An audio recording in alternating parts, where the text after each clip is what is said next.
Ako si Alex Tanner, isang Amerikanong 24 taong gulang na noon ay inakala kong lubos na naintindihan ko na ang mundo. Noong ika-4 na taon ko sa Stanford, ako ang tinatawag ng aking mga kaibigan na Tech God may 4.0 GPA at tinapos ko ang thesis project ko gamit ang AI na nagtataya sa presyo ng Bitcoin. 3 malalaking kumpanya sa Silicon Valley ang nagpadala na ng email para akitin ako bago pa man ako makapagtapos. Isa sa mga kaklase ko, si Jaden, ay isang philam. Sa tuwing babanggitin niya ang kaniyang tinubuang bayan, tumataas ang kilay ko at napangiti ako ng mapang-uyam. Pilipinas, talaga? Iyon ba ang bansa na kailangang sumakay pa ng jeepney para magtrabaho? Puro beach at adobo lang, di ba? Tawa lang ang tugon ni Jaden, pero hindi ko pinapansin. Sa harap ng 10 pang kaibigan, sinabi ko pa, kung pupunta ako sa Asia, dapat sa Japan o Singapore. Bakit pa pupunta doon? Para magpahilot pagkatapos ng graduation? Lahat sila tumawa at ako ang pinakamalakas tumawa. Noong tag-araw na iyon, nagpasiya akong lumipad para sa unang biyahe ko sa Asia. Ang orihinal na plano ko ay Tokyo, Seoul at Singapore, ngunit napakamura ng flight kaya't isinama ko ang Maynila bilang 3 araw na stopover para lang makasakay sa Pasig River, magpicture sa Intramuros at umalis na. Nag-text ako kay Jaden ng maaga, pupuntahan ko para patunayan na nag-exaggerate ka lang.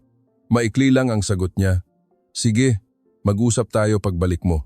Nang lumapag ang eroplano sa NAIA, tumatawa pa rin ako sa loob-loob ko. Oo, malaki ang paliparan, ngunit parang malaki lang na walang kabuluhan. Maraming tao, mainit, at hindi ko mabasa ang mga karatula sa Tagalog. Iginilid ko ang telepono ko at nag-story may caption na, Welcome to the Pearl of the Orient and Havoc. Pagdaan ko sa immigration, malinaw at matatas mag-Ingles ang opisyal, bahagya akong nagulat. Ngunit inisip ko, syempre, sinanay lang para sa mga turista. Habang naghihintay ng bagahe, binuksan ko ang Google Maps para tingnan ang daan papunta sa hotel. Mas mabagal ang internet kaysa sa Amerika. Ngumiti ako ng nakakaloko. Gamit pa rin ang 3G network nila, naisip ko. Wala pa akong ideya na sa loob ng ilang oras, ang mundo na pinaniniwalaan ko sa loob ng 25 taon ay magsisimulang madurog 1 piraso sa bawat oras. Noong oras na iyon, ako pa rin ang dating Alex, ang Amerikanong inakala niyang nasa tuktok ng mundo at handa nang tapakan ang lupaing minsan ko nang kinutya. Wala akong kaalam-alam na ang lupaing ito ay magsisimula ng tumawa pabalik at mas malakas pa kaysa sa akin. Lumabas ako ng NAIA na may pamilyar na pakiramdam tulad noong una akong pumunta sa India noong taon ko sa kolehiyo, magulo at balisa. Ang grab na sinakyan ko, isang kulay abot puting sasakyan, ay minamaneho ng isang lalaking may edad, nakangiti ng malapad, kita ang gilagid. Mabuhay sir, saan po tayo? Sinabi ko ang pangalan ng hotel ko sa Makati. Tumango siya at agad pinindot ang navigation app.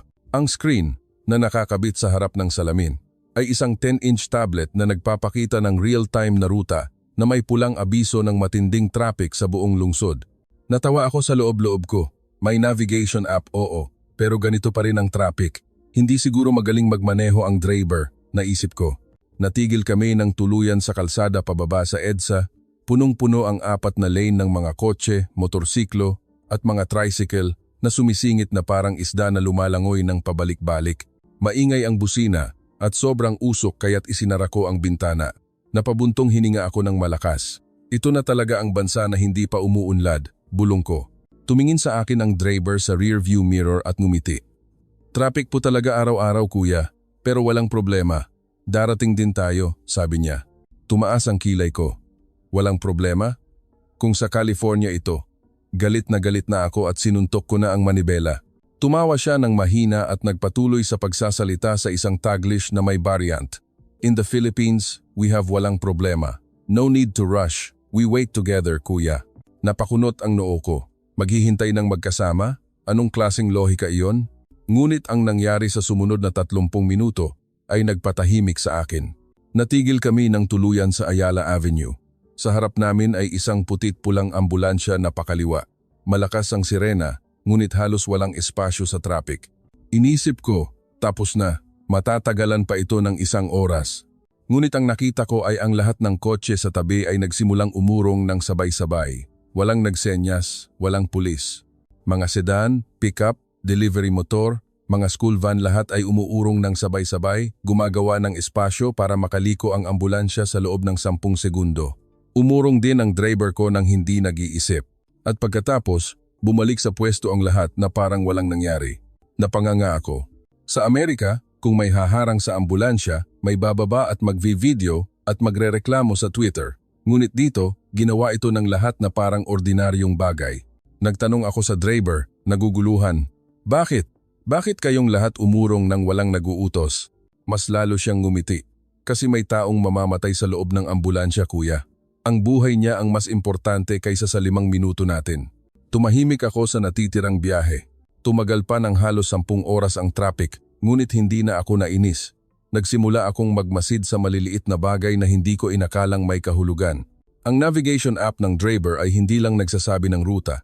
Nagsasabi rin ito kung saan may pulis, speed camera, baha at pinakamahalaga, kung saan may aksidente at nagre-rekomenda ng real-time na detour. Sinubukan kong buksan ang parehong app sa telepono ko. Lumabas na mas tumpak ito kaysa sa Google Maps sa San Francisco. Nagsimula akong makaramdam ng isang bagay na gumagapang sa puso ko ang pakiramdam na baka hindi nakakatawa ang mga kinutya ko.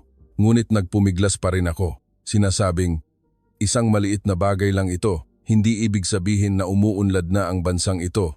Wala pa akong ideya na mamayang gabi makikilala ko ang bagay na lubusang magpapabagsak sa kahulugan ko ng pag-unlad. Unang gabi ko sa Maynila, nag-check-in ako sa isang marangyang hotel sa Makati. 4,000 lang ang presyo, pero pakiramdam ko napakamura kumpara sa standard ng US. Ibinagsak ko ang bagahe ko at agad binuksan ang laptop. Kailangan kong humanap ng lugar para maghapunan at matulog para mawala ang jet lag. Nagbukas ako ng Reddit at nag-type ng Best Rooftop Bar Manila. Ang unang resulta ay The Peak sa Grand Hyatt, puno ng mga salitang expensive but worth it. Ngumiti ako ng nakakaloko, mahal lang para sa mga turista. Nag-grab ako papunta sa hotel.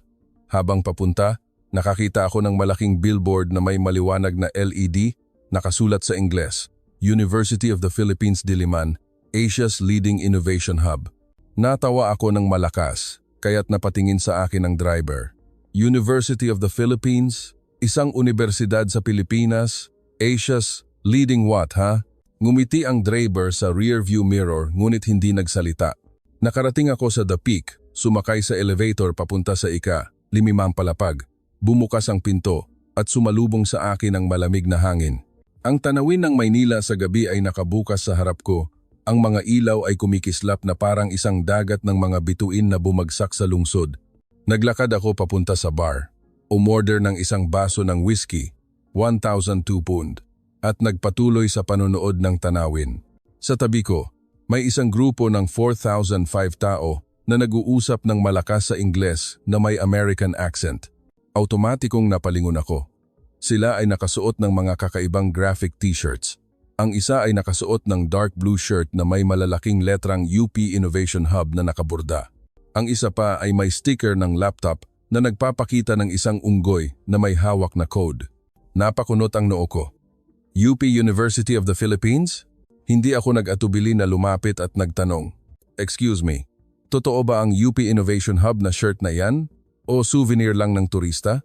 Ang isang lalaking may blonde na buhok ay lumingon at ngumiti ng malapad. Totoo, kuya. Katatapos ko lang ng isang project doon noong nakaraang linggo. Naghahanap ako ng trabaho sa Silicon Valley ngayon. Tumawa ako sa lalamunan ko. Teka lang, nag-aral ka talaga sa UP? Bakit ka narito sa halip na sa Stanford o MIT? Tumawa siya pabalik at itinaas ang baso niya sa kaniyang mga kaibigan. Kasi ang UP, mayroon siyang wala sa Stanford.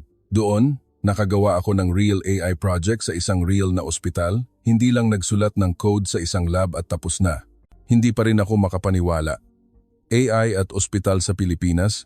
Ang isang babaeng may maikling buhok na nakaupo sa tabi niya ay sumali. Oo, ang project na ginawa ko ay AI na nagde-detect ng lung cancer mula sa X-ray images.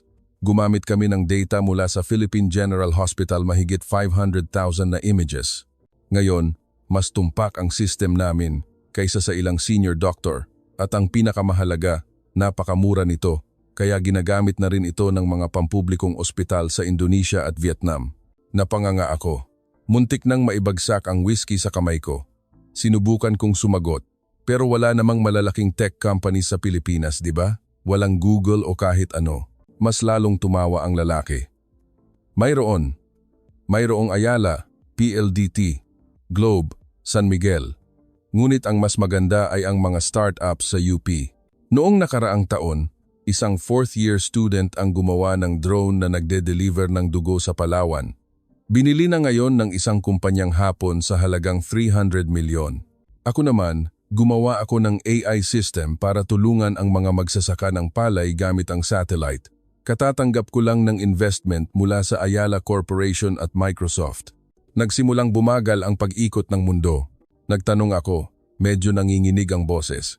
Kung gayon, napakagagaling ng mga professor doon, ngumiti ang babae. Ang ilan sa mga professor namin, nagtapos din sa MIT, Stanford at Oxford, kuya. Ngunit ang kaibahan, bumalik sila dito dahil gusto nilang gumawa ng real impact, hindi lang mag-publish ng paper at tapos na. Inubos ko ang whiskey ko ng isang lagok. Mas mapait ang lasa kaysa sa dati. Bumalik ako sa hotel ng gabing iyon na may pakiramdam na hindi ko pa naranasan hindi lasing, ngunit parang nasuntok sa dibdib. Binuksan ko ang laptop ko at hinanap ang University of the Philippines Diliman ranking. Ang resulta ay nagpaupo sa akin sa sahig.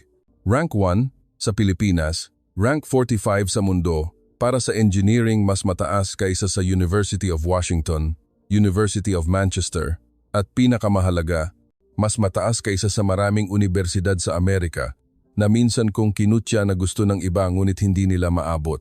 Nag-scroll down ako para magbasa pa. May AI Research Center na katuwang ng Google, Microsoft at Huawei. Mayroong master's program na ganap na itinuturo sa Ingles. At ang hindi ko halos mapaniwalaan, may mga scholarship para sa mga internasyonal na estudyante na gustong mag-research. Isinara ko ang laptop at nanatili akong tahimik ng matagal. Sa unang pagkakataon sa buhay ko, naramdaman kong tanga ako. Naalala ko ang sinabi ko kay Jaden na ang mga nagtapos sa universidad sa Pilipinas baka magtinda lang ng kwek-kwek. Nang gabing iyon, nagpadala ako ng text kay Jaden. Hoy, gusto kong makilala ang mga kaibigan mo sa UP. Mayroon ka ba? Sumagot siya sa loob ng 10 segundo isang crying laughing emoji na sinundan ng isang pangungusap. Sa wakas, nagising ka na rin kuya? Ibinato ko ang telepono ko sa kama at tumingin sa labas ng bintana. Ang mga ilaw mula sa PBCom Tower ay sumasalamin sa aking mga mata. Ang 3 araw na stopover lang ay magiging pinakamalaking pagbabago sa buhay ko. At hindi ko pa alam na sa loob ng ilang oras, makikita ko ang tulay ng teknolohiya na mag-uugnay sa dati kong mundo sa katotohanang matagal ko nang tinanggihan. Kinabukasan, araw 2, nagising ako na medyo masakit ang ulo hindi dahil sa alak kundi dahil sa damdamin mula kagabi. Nag-text si Jaden na may kaibigan siyang nagngangalang Pia, nagmamasters sa AI sa UP Innovation Hub. Pwede niya akong ipasyal mamayang hapon kung free ako. Agad akong sumagot, free ako, 3 p.m. sharp. Nakatayo ako sa harap ng gate ng UP Diliman College of Engineering. Matataas na puting gusali, moderno, at ang mga salamin ay sumasalamin sa sikat ng araw. Isang malaking karatula ang nakasulat na UP Ramon V. Del Rosario College of Business at College of Engineering na magkatabi. Inisip ko pa rin, maganda ang arkitektura pero baka luma na ang laman. Lumabas si Pia para salubungin ako, isang maliit na babae. Mahaba ang buhok na nakatali sa ponytail, nakasuot ng black t-shirt na may logo ng UPAI Center. Ngumiti siya at nagmano sa akin. Mabuhay Kuya Alex, ako si Pia. Nagmano rin ako nang hindi ko namamalayan at agad akong nagtanong, ano ba talaga ito? Tumawa siya ng mahina at inanyayahan akong maglakad sa loob. Tingnan mo na lang kuya, hindi sapat ang salita. Ang unang palapag ay isang napakalaking co-working space. Pinakintabang sahig na kahoy at puno ng mga estudyante ang bawat mesa. Ang ilan ay nagsusulat ng code, ang ilan ay nag-assemble ng drone, at ang ilan ay nakikipag-usap sa isang totoong robot. Amoy kape at pine tree ang paligid. Nakita ko ang karatula ng Google Developer Student Club UP Chapter. Sa tabi nito ay ang Microsoft Learn Student Ambassador at isa pa, NVIDIA AI Research Lab Partnership. Nagsimula akong manginig ng bahagya. Dinala ako ni Pia sa elevator papunta sa ika-10 palapag. Isang malinaw na salamin na silid na may nakasulat na Intelligent Machine Lab. Sa loob, may robotic arm na kumukuha ng mga bagay ng tumpak. Isang lalaki ang lumingon, nagmano kay Pia at nagsalita sa Ingles. Ate Pia, na-improve ko na ang precision ng robotic arm code ng 0.3 mm. Pwede na itong gamitin sa actual surgery sa PGH bukas. Nakatayo ako nang hindi gumagalaw, na parang tinamaan ng kidlat. Ngumiti si Pia. Dito, hindi lang kami nag-aaral ng theory, kuya. Ginagamit namin ang code para tulungan ang totoong tao. Dinala niya ako sa basement, sa silid na tinawag na Fab Lab. Mayroong mahigit 10 malalaking 3D printer, laser cutter, at kumpletong CNC. Isang estudyante ang nagpiprint ng prosthetic leg para sa isang bata na may kapansanan. Ang halaga ng materyales ay mas mababa sa 10,000. Nagtanong ako, nanginginig ang boses. Bakit? Bakit napakamura? Sumagot ang estudyante nang hindi lumilingon. Kasi hindi kami kumikita, kuya. Gusto lang namin na makalakad ang bata. Nagsimulang bumigat ang hangin sa silid. Dinala ako ni Pia sa huling silid na kasulat sa karatula ang UPAI for Social Good Center. Sa loob, may malaking screen na nagpapakita ng mapa ng Pilipinas. Ang mga pulang tuldok ay kumikislap sa mga lugar na may aksidente sa sasakyan. Ang mga asul na tuldok ay baha at may mga berdeng linya na nag-uugnay sa real time. Ipinaliwanag ni Pia. Ito ang system na ginawa namin kasama ang Department of Public Works and Highways at PNP. Tinataya ng AI ang mga lugar na may mataas na peligro ng aksidente 72 oras ng maaga. Noong nakaraang taon, nakatulong ito para mabawasan ang mga pagkamatay sa kalsada ng 28%. Nakatayo ako, nakatingin sa screen na nagliligtas ng buhay ng libu-libong Pilipino at naisip ko ang sarili ko na minsan kong kinutya na sumasakay pa rin ng jeepney ang mga Pilipino. Tumingin sa akin si Pia ng diretso. Kuya, akala mo, atrasado ang lugar na ito, di ba? Tumango ako nang hindi nagsasalita. Ngumiti siya at sinabi ang pangungusap na tumagos sa puso ko. Ang pagiging atrasado o hindi ay hindi nakasalalay sa gusali o makina, kuya. Nakasalalay iyan kung para kanino mo ginagamit ang mga ito. Lumabas ako ng gusali bandang 5 p.m. Ang kulay kahel na sikat ng araw ay tumama sa College of Engineering. Nakatayo ako, nakatingin sa overpass na nag-uugnay sa lumang gusali at sa bagong gusali isang lumang kahoy na tulay, pininturahan ng dark red. Sa tabi nito ay may maliwanag na fiber optic cable na dumadaan ang tulay na nag-uugnay sa nakaraan at sa kinabukasan, tulad ng Pilipinas na kinatatayuan ko. Kinuha ko ang telepono ko, kinuha ng litrato ang tulay na iyon at ipinadala kay Jaden, may caption na, "Naintindihan ko na, pare." Sumagot si Jaden ng crying laughing emoji na sinundan ng isang pangungusap. "Welcome to the real world, kuya." Nakatayo ako ng matagal. Pakiramdam ko napakaliit ko sa harap ng kadakilaan na minsan kong binaliwala.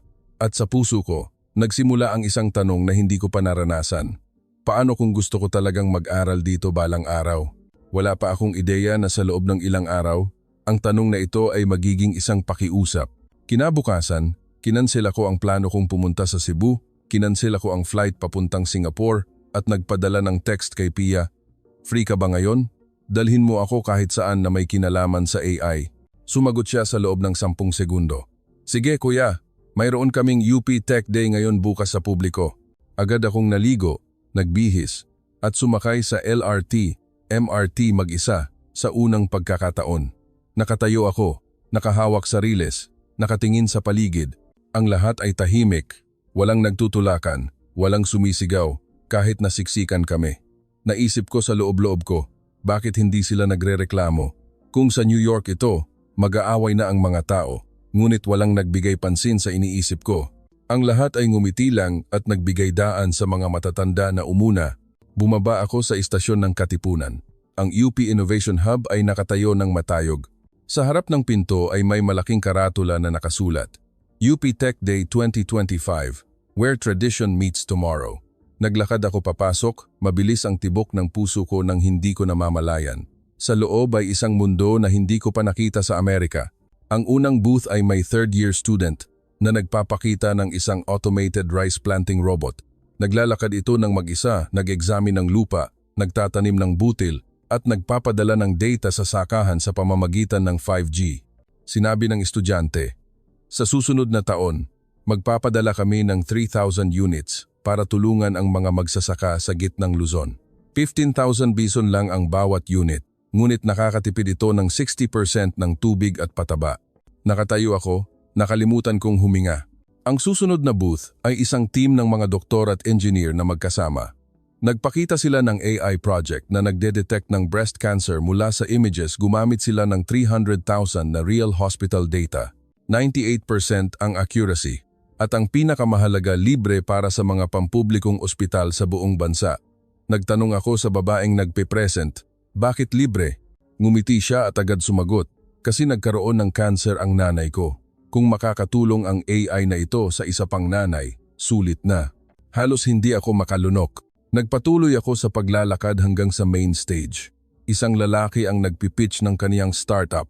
Ang kumpanya niya ay nagde-develop ng AI na nagtataya ng bagyo na papasok sa Pilipinas 7 araw ng maaga gamit ang satellite data at underwater sensors na siya mismo ang nag-install. Noong nakaraang taon, nakatulong ito para mailikas ang mga tao bago dumating ang isang super typhoon. Binili na ngayon ng gobyerno ang teknolohiya para gamitin sa buong bansa. Nagtanong ang komite. Kung gayon, magkano ang gusto mong investment? Agad sumagot ang lalaki. Hindi ko kailangan ng pera. Ang kailangan ko lang ay tulungan ako ng gobyerno na mag-install ng 1,000 sensor. Ayaw ko nang may mamatay pa dahil sa bagyo. Tumahimik ang buong bulwagan at pagkatapos ay sumabog sa malakas na palakpakan. Nakatayo ako roon, tumutulo ang luha nang hindi ko namamalayan. Minsan kong kinutya ang mga Pilipino na walang creativity. Ngunit ngayon, nakatayo ako sa gitna ng mga batang mas bata sa akin ng 4,005 taon na gumagawa ng bagong mundo gamit ang kanilang mga kamay. Lumapit si Pia sa tabi ko at bumulong, Kuya, nakita mo na, 1% pa lang iyan ng kung ano ang mayroon kami dito. Lumingon ako sa kaniya at nagtanong ng isang pangungusap na hindi ko inakalang itatanong ko kanino man sa Pilipinas. Pwede ba akong mag-apply para sa master's degree dito? Ngumiti siya ng malawak. Oo naman kuya, pero kailangan mong magmadali. Sa taong ito, may 90 applications mula sa MIT at Stanford na nakikipagkumpetensya para sa 10 scholarship lang. Pakiramdam ko, muli akong tinamaan ng kidlat. Nang gabing iyon, bumalik ako sa hotel at agad binuksan ang website ng UP. Sinulat ko ang application form. Sinabi ko ang lahat ng minsan kong ikinutya, sinabi ko ang lahat ng nakita ko, at tinapos ko ito ng isang pangungusap. Minsan kong inakala na ang pag-unlad ay nasa Silicon Valley. Ngunit ngayon, alam ko na ang tunay na pag-unlad ay nasa puso ng mga taong gumagamit ng teknolohiya para sa iba. Ipinadala ko ang application bandang 3 AM at hindi ako nakatulog buong gabi. 3 araw pagkatapos, isang email ang tumalon sa aking inbox. Subject, Congratulations, University of the Philippines Master's Scholarship. Napamura ako sa kaligayahan, kaya kumatok ang staff ng hotel. Nakuha ko ang full scholarship kasama ang living allowance na 50,000 pesos kada buwan.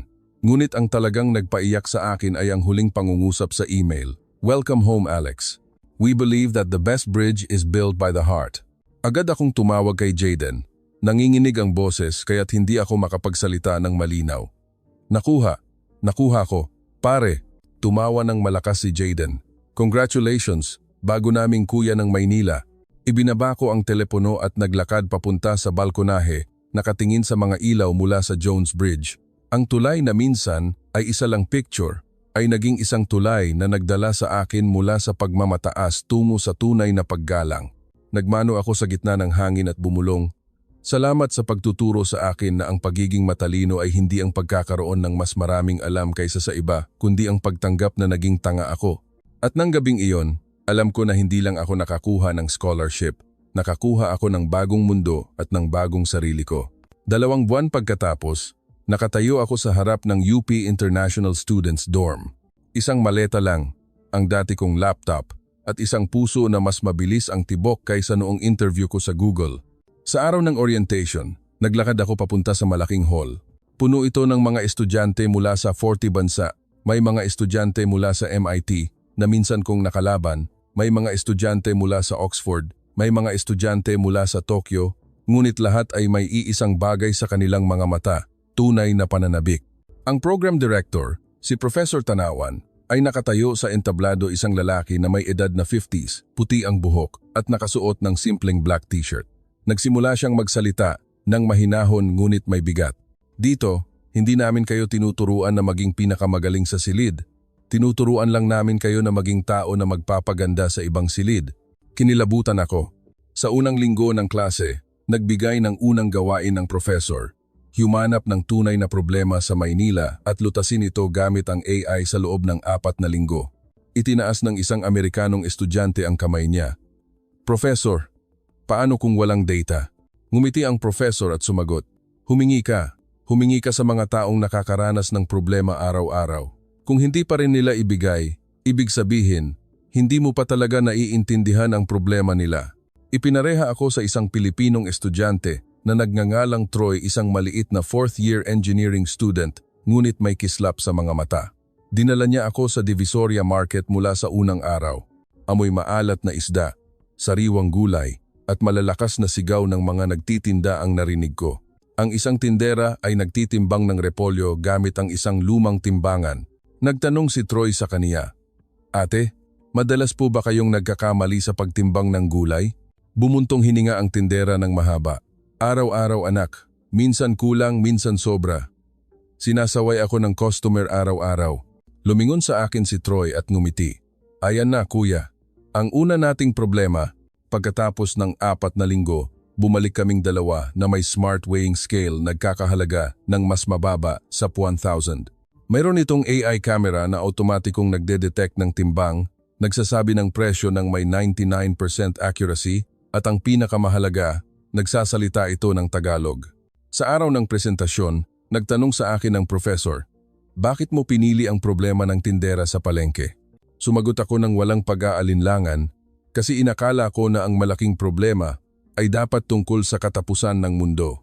Pero ang totoo, ang malaking problema para sa karamihan ng tao ay ang maliliit na bagay na kailangan nilang harapin araw-araw.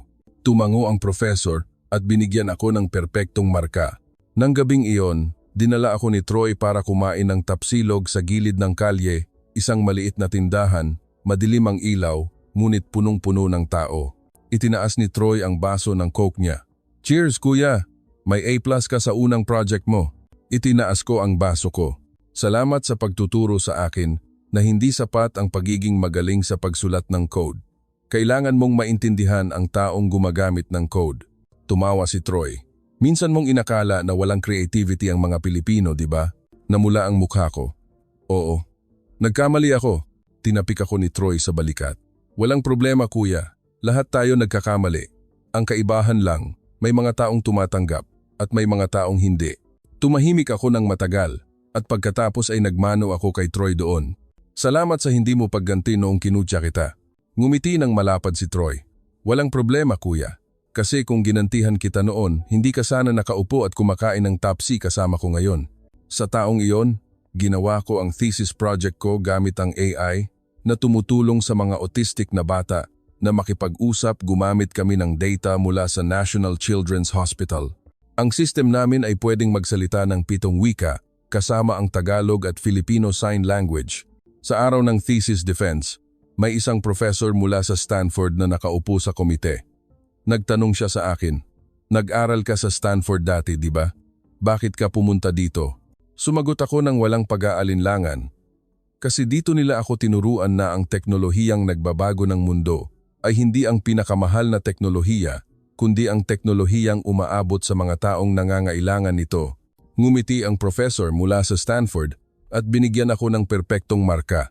Sa araw ng pagtatapos, nakatayo ako sa aking red academic gown sa tabi ni Troy, sa tabi ni Pia, sa tabi ng mga bago kong kaibigan mula sa 20 bansa. Nag-group picture kami sa harap ng UP Carillon. Nagpadala ako ng text kay Jaden. Naintindihan ko na pare, kung bakit hindi ka nagalit sa akin. Sumagot siya ng crying laughing emoji at sumulat.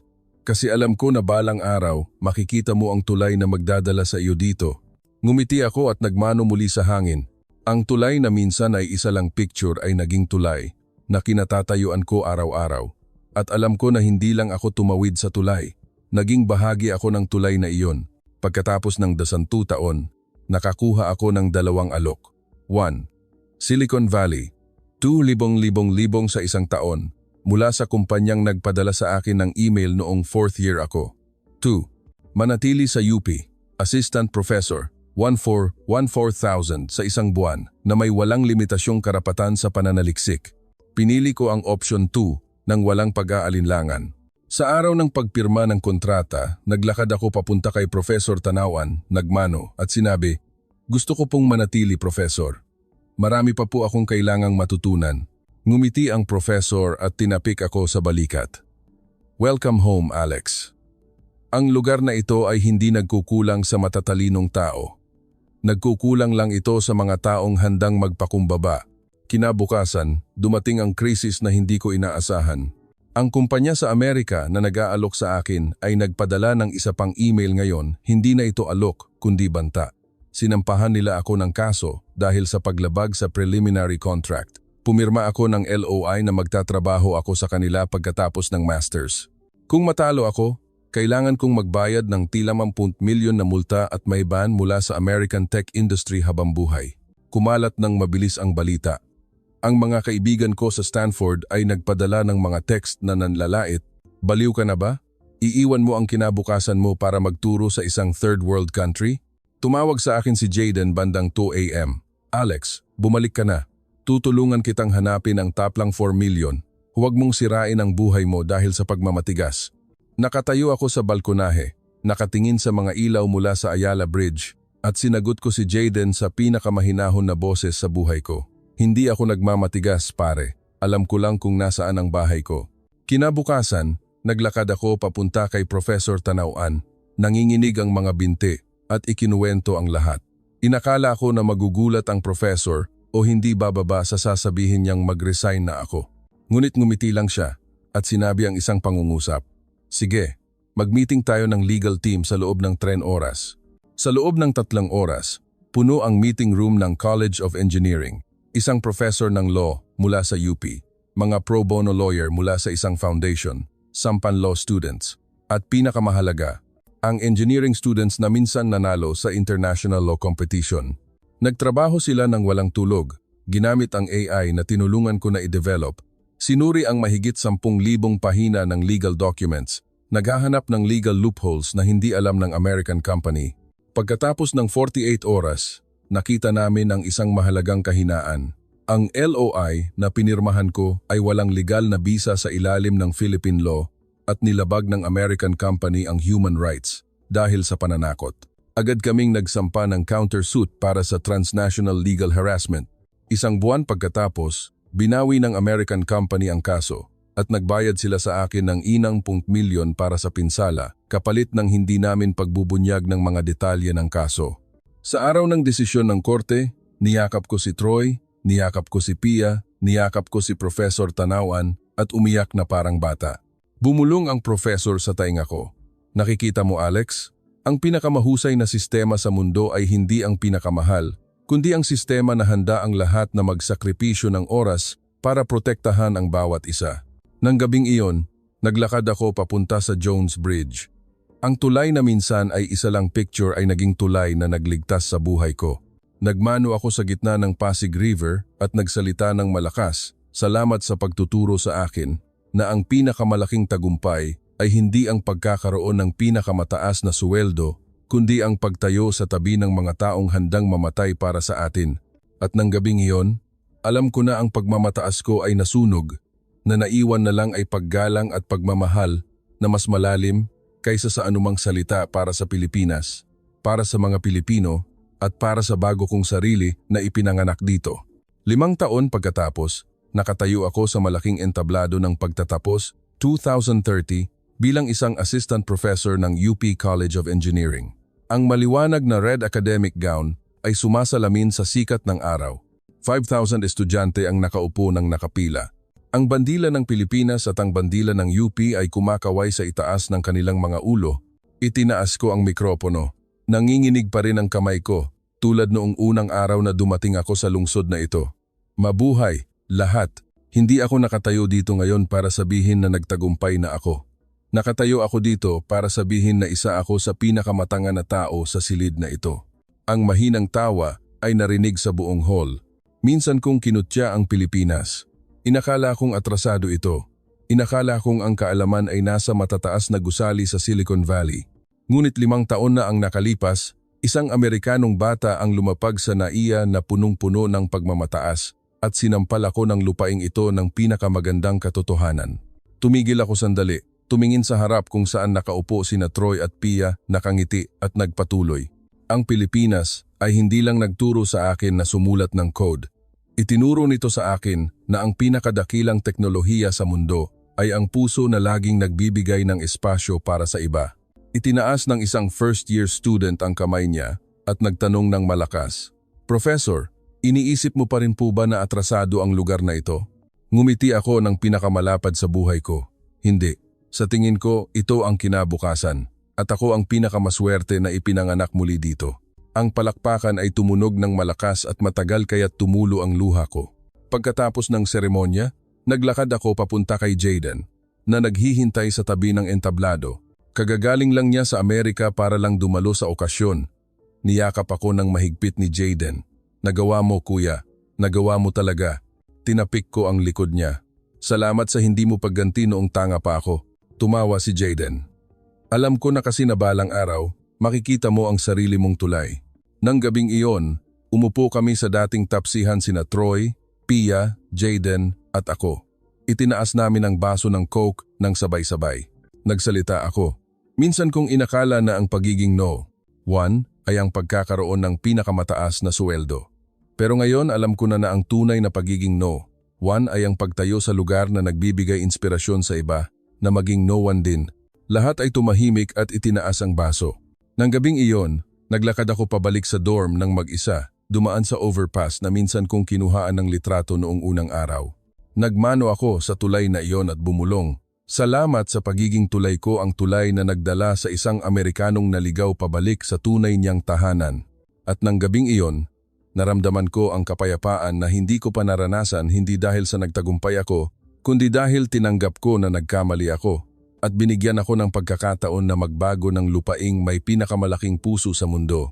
Taong 2032, nakatayo ako sa harap ng malaking meeting hall ng United Nations sa Geneva bilang kinatawan ng Pilipinas, nagpe-present ng AI para sa lahat ng bansa project, ang proyektong nagsimula sa isang maliit na silid-aralan sa UP 5 taon na ang nakalipas. Sa tabi ko ay sina Troy, Pia at 10 pang estudyante. Lahat ay nakasuot ng puting t-shirt na may maliit na bandila ng Pilipinas na nakaburda sa dibdib. Huminga ako ng malalim bago itinaas ang mikropono. "Mr. President, mga kagalang-galang na delegado, ako si Alex Tanner. Ipinanganak ako sa Amerika, ngunit lumaki ako dito, sa Pilipinas. At nakatayo ako dito ngayon hindi para sabihin na mas magaling ang Pilipinas kaysa sa iba, kundi para sabihin na ang tunay na kadakilaan ay hindi sinusukat sa laki ng bansa, kundi sa laki ng puso na handang magbahagi." Ikinuwento ko ang buong istorya, ang tungkol sa Amerikanong bata na minsan ay nanlait, ang tungkol sa kahoy na tulay na nagpabago sa buhay, ang tungkol sa AI system na ipinamahagi namin ng libre sa mahigit 30 developing countries. Hindi kami nagbebenta ng teknolohiya. Ipinapasa lang namin ang pag-asa kasi minsan kaming binaliwala, kaya alam namin kung gaano kasakit ang baliwalain. Nang matapos ako magsalita, tumahimik ang meeting room sa loob ng 3 segundo at pagkatapos ay sumabog sa standing ovation. Ang delegado mula sa Kenya ay lumapit sa akin pagkatapos. Niyakap ako ng mahigpit. "Salamat kuya, ang malaria detection system niyo ay nagligtas sa anak ko noong nakaraang buwan." Ang delegado mula sa Nepal ay umiyak. "Ang earthquake prediction system niyo ay nagligtas ng 300 katao sa aming nayon." Niyakap ko ang lahat na lumapit sa akin, hindi tumitigil sa pag-iyak. Nang gabing iyon, tumawag ako sa nanay ko sa Amerika. "Ma, okay ako at ako ang pinakapinagmamalaki sa buhay ko." Umiyak ang nanay ko sa telepono. "Sabi mo sa akin na magiging bilyonaryo ka sa Silicon Valley, anak. Pero ngayon, alam ko na pinili mo ang mas mayamang daan." Ngumiti ako. "Oo ma, mayaman sa kaligayahan na hindi mabibili ng pera." Bago ako bumalik sa Pilipinas, dumaan ako sa Brooklyn Bridge sa New York. Tumayo ako, nakatingin sa Hudson River at nagmano sa gitna ng hangin. Salamat sa pagiging dating tahanan. Pero ngayon, ang tunay kong tahanan ay nasa malayong silangan, mas malayo pa. Lumapag ang eroplano sa NAIA ng maaga pa. Lumabas ako ng gate, nakita ko sina Troy, Pia at 50 pang estudyante na may hawak na karatula. "Welcome home, Professor Alex." Napatumba ako sa sahig, umiiyak sa gitna ng paliparan. Tumakbo ang lahat para yakapin ako. Bumulong si Troy sa tainga ko. "Sabi mo sa akin na tatawid ka sa tulay, kuya. Pero sa huli, ikaw ang naging tulay para tawiran ng iba." Niyakap ko silang lahat at nagsalita ng malakas. "Salamat sa pagpapahintulot sa isang Amerikanong bata na ipanganak muli bilang Pilipino sa puso." At sa sandaling iyon, naintindihan ko ang pinakamalalim na katotohanan. Ang kadakilaan ay hindi kailanman nakasalalay sa pagkakaroon ng mas marami kaysa sa iba, kundi sa pagbibigay ng espasyo para sa iba, kahit na minsan ka nang tinanggihan. Iyan ang tunay na himala ng Pilipinas, ang himala na nagpabago sa isang mapagmataas na tao tungo sa isang taong handang yumuko sa mundo. Taong 2040, nakatayo ako sa harap ng Jones Bridge muli, ngunit hindi na ako nag-iisa. Sa tabi ko ay ang 7 taong gulang kong anak, si Lakan. At sa likod ko ay mahigit 100 na estudyante mula sa 12 bansa sa buong mundo. Ngayon ang araw ng pagbubukas ng Lakan Bridge, isang dark red na kahoy na tulay na nag-uugnay sa lumang UP College of Engineering at sa bagong UP Innovation City. Ang tulay na ako mismo ang nag-design gamit ang AI Structural Technology na dinevelop ng mga Pilipinong estudyante at kahoy mula sa community forest na tinulungan ng mga lokal na itanim. Lumapit ang presidente ng Pilipinas sa tabi ko, nagmano, at bumulong. "Hindi lang ito ang pagbubukas ng tulay, Professor. Ito ang pagbubukas ng puso ng bansa sa mundo." Muli, nagmano ako bilang tugon at lumingon sa anak ko. "Lakan, nakikita mo ba ang tulay na ito?" "Opo, tatay. Minsan akong tumayo dito ng mag-isa, noong hindi ko pa alam kung nasaan ang bahay. Pero ngayon, nakatayo ka dito kasama si tatay at sa likod natin may libu-libong tao na tumatawid sa tulay na ito araw-araw. Kaya, laging tandaan, ang pinakadakilang tulay sa mundo ay hindi ang nag-uugnay sa tunggilid ng ilog, kundi ang nag-uugnay sa puso ng dasadong taong hindi nagkaintindihan." Tumango ang bata at nagmano sa tulay ng taimtim. Inanunsyo ng host na ako ang huling magsasalita. Naglakad ako papunta sa entablado ng dahan-dahan, tumingin sa mukha ng lahat at nagsalita sa boses na nag-iinit. 13 taon na ang nakalipas, tumayo ako sa ENEA na ang puso ay punong-puno ng salitang mas mahusay ako. Kinutya ko ang mga taong ngumiti sa akin. Tiningnan ko ng mababa ang pagkain na ibinahagi nila sa akin. Inakala ko na ang kaalaman ay nasa matataas na gusali sa Amerika. Ngunit ang lupaing ito ay hindi ako ginantihan ng galit. Ginantihan ako nito ng ngiti sa pamamagitan ng pagbubukas ng pinto at sa pamamagitan ng pagbibigay ng pagkakataon sa isang hangal na bata na ipanganak muli. Ang tulay na ito ay hindi ginawa para sa akin lang. Ginawa ito para sa lahat na minsan ay binaliwala. Para sa lahat na minsan ay naging mapagmataas.